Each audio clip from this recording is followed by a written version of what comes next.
In the ancient town of Shekala lies the story of a young prince whose journey is told in 3 parts. From taming a beast feared by all, to uncovering the secret of his royal bloodline, and finally, to facing betrayal that threatens the very heart of his people. This is the legend of Aduba, 3 chapters of courage, sacrifice, and destiny. Welcome to Aduba.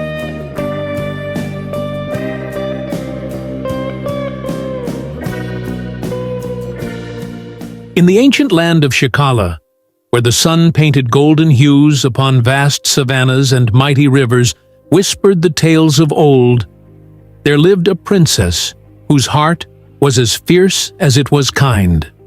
Her name was Princess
The kingdom of Shekala rejoiced. Drums echoed through the land, and laughter filled the air as Aduba, the farmer's son turned warrior, sat beside Princess Nia, his wife and queen. The people danced, feasted, and sang songs of his triumph. It seemed that peace had finally come. But in the depths of the night, beneath the shadows of the grand palace, a sinister plan was already in motion. The great king of Shekala, Nia's father, slept soundly in his chambers. The moon cast a silver glow over his peaceful face, until darkness took him. An unseen hand, swift and merciless, wrapped around his throat. No screams were heard, no struggle lasted long. Within moments, the king was dead. Outside, a palace guard patrolling the corridors happened to witness a shadow fleeing from the chamber. His eyes widened in horror. He turned to raise the alarm, but before he could utter a word, a dagger pierced his heart. He fell lifeless to the cold stone floor. At dawn, the palace awoke to wails of sorrow. The king was gone. The kingdom mourned, but the coronation had to continue. And so, amidst grief and uncertainty, Aduba was crowned the new king of Shekala. Days turned into weeks, and in that time, Queen Nia shared joyful news. She was with child. The people of Shekala celebrated once more, for an heir would soon be born. But among the well-wishers was a man whose heart was filled not with joy, but with jealousy. Tafari, the late king's right-hand man, had spent years dreaming of the throne. He had advised the king, stood beside him in war. Yet now a farmer's son wore the crown. And worse, a child was coming to solidify Aduba's rule. On one peaceful night, Queen Nia vanished. When Aduba discovered her disappearance, his fury shook the palace. "Find her!" he commanded. But then, a whisper spread through the court, one that made his blood run cold. The law of Shekala states that if a king does not sit upon the throne for 3 days, he must forfeit it. A trap had been set. If Aduba left to find Nia, he would lose his kingdom. If he stayed, he would lose his wife and unborn child. He made his choice without hesitation. "I will bring her back," Aduba declared, "and I will return before the sun sets on the 3rd day."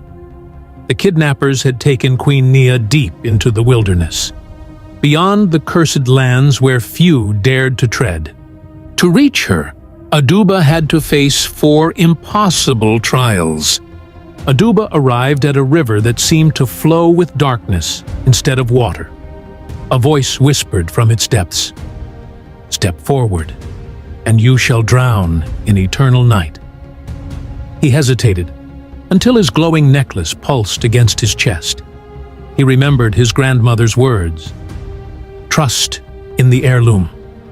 He held the necklace before him, and as its golden light touched the water, a hidden path of stones was revealed beneath the surface. He crossed safely, leaving the whispering darkness behind. A labyrinth stretched before him, guarded by monstrous serpents. Their golden eyes gleamed as they slithered, waiting for him to make a wrong move. With each turn, Aduba listened, not with his ears, but with his heart.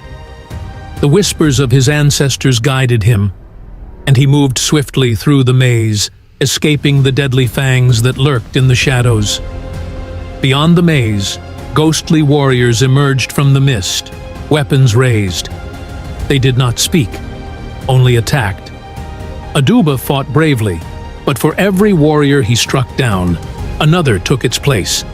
He realized this was a trial of endurance. He could not win through battle. He had to outlast them. So he stood, unyielding, as the phantom struck at him again and again. With each blow, he gritted his teeth and endured, until at last, the spirits faded into nothingness. The final challenge before reaching Nia was the deadliest.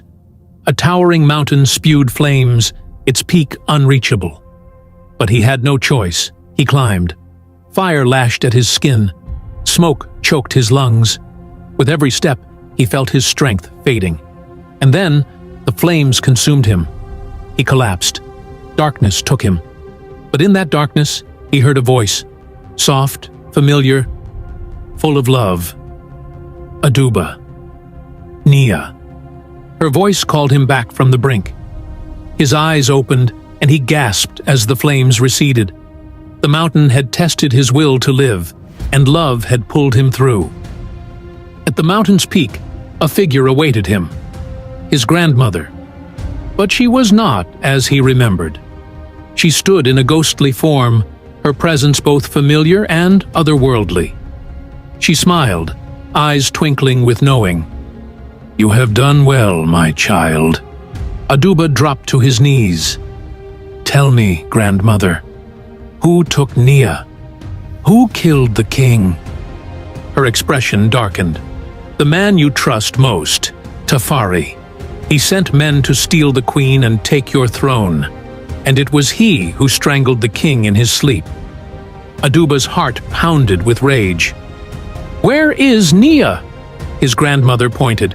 "Beyond the flames. Go and finish what was started." With renewed strength, Aduba raced forward. He found Nia bound but unharmed. When the men guarding Nia saw Aduba, they fled. The moment she saw him, tears filled her eyes. "You came." He cut her bonds. "Always." They returned to Shekala just in time. Tafari stood before the throne, waiting to be crowned king. The people watched in uncertainty until gasps filled the air. Aduba had returned, and he was furious. With a single throw, his spear flew across the hall, striking Tafari in the side. The old man crumpled, clutching his wound. Blood seeped between his fingers. "The king was murdered," Aduba declared, "and this man is the culprit." Tafari, wounded but alive, coughed as the weight of his actions bore down on him. With the eyes of the kingdom upon him, he confessed everything: the treachery, the greed, the murder of the king. As punishment, Tafari was banished from Shekala, never to return again. His name would be spoken only as a warning, a tale of betrayal and downfall. The kingdom was shaken, but justice had been served. Aduba took his rightful place as king, and by his side, Queen Nia flourished. Months later, their child was born, a prince, strong and healthy. The people cheered, knowing that Shekala's future was secure. And thus, the legend of King Aduba lived on, a tale of courage, love, and destiny fulfilled. King Aduba's story teaches that true love requires sacrifice, as he risked everything to save Nia. His perseverance through impossible trials shows that those who never give up will always find a way. Wisdom and guidance can lead us through challenges, just as Aduba trusted his ancestors' knowledge. Justice prevails in the end. Tafari's betrayal was exposed, proving that truth always comes to light. Most importantly, true leadership is earned through courage and integrity. Now, we would love to hear from you. What lesson did you learn from this story? Share your thoughts in the comments below. And if you enjoyed this tale, don't forget to like, subscribe, and turn on notifications for Novellas 360 so you never miss a new story.